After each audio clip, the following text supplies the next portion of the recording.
5 മത്സരങ്ങളിൽ 3 ശതകം തീർത്ത ഇന്ത്യൻ ജേഴ്സിയിൽ അവിസ്മരണീയ നിമിഷങ്ങളിൽ സഞ്ജു ഒരുക്കിയ ക്രിക്കറ്റ് പൂരം ഇന്ന് മനസ്സുകളിലാണ്.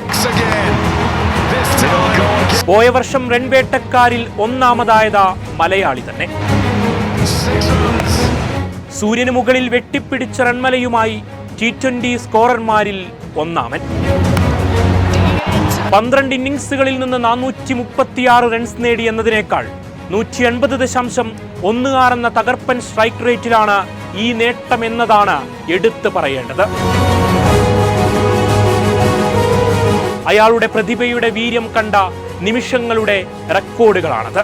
ലോകകപ്പിൽ പക്ഷേ കാഴ്ചക്കാരിലായിരുന്നു സഞ്ജുവിന് സ്ഥാനം. ബംഗ്ലാ കടുവകൾക്ക് മുകളിൽ തീർത്ത സെഞ്ചുറിയുമായി ആഫ്രിക്കൻ ഭൂഖണ്ഡം തൊട്ട് വീണ്ടും 2 സെഞ്ചുറികളാണ് അയാൾ പൊരുതി നേടിയത്. ചരിത്രത്തിന്റെ വിമർശനങ്ങൾ കടിവരയിട്ട് മലയാളികൾക്കും ഇന്ത്യക്കാർക്കും സ്നേഹസമ്മാനം തീർത്തു അയാൾ. പക്ഷെ എന്നിട്ടും കുട്ടി ക്രിക്കറ്റിൽ മാത്രം ഒതുങ്ങേണ്ടി വരുന്നതെന്തെന്ന ചോദ്യമാണിവിടെ ഉയർന്നുകൊണ്ടിരിക്കുന്നത്. വരുന്ന ഇംഗ്ലീഷ് പോരാട്ടത്തിൽ T20 അയാൾ ബാറ്റെടുക്കുമെങ്കിലും ചാമ്പ്യൻസ് ട്രോഫിയിൽ പുറത്തേക്ക് തന്നെയാണെന്നാണ് റിപ്പോർട്ടുകൾ. വർഷങ്ങളുടെ പ്രതിസന്ധിയുടെ തീച്ചൂളയിൽ നിന്ന് അയാളുടെ ഉയർച്ചകൾ കണ്ടഭിമാനിക്കുമ്പോഴും അവസരങ്ങളിനി എന്തെന്ന് കണ്ടു തന്നെ അറിയാം. വർഷമൊന്ന് പിന്നിട്ട ഏകദിന മത്സരങ്ങളിൽ പാടണിയാൻ അയാളുടെ കാത്തിരിപ്പാണ്.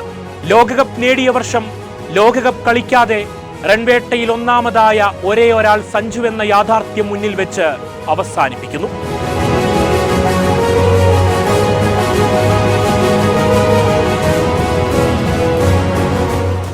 വയനാട് വിഷൻ വാർത്തകളും വിശേഷങ്ങളും അറിയാൻ തത്സമയ ദൃശ്യങ്ങൾ കാണാൻ വയനാട് വിഷൻ ഫേസ്ബുക്ക് ഫോളോ ചെയ്യുക.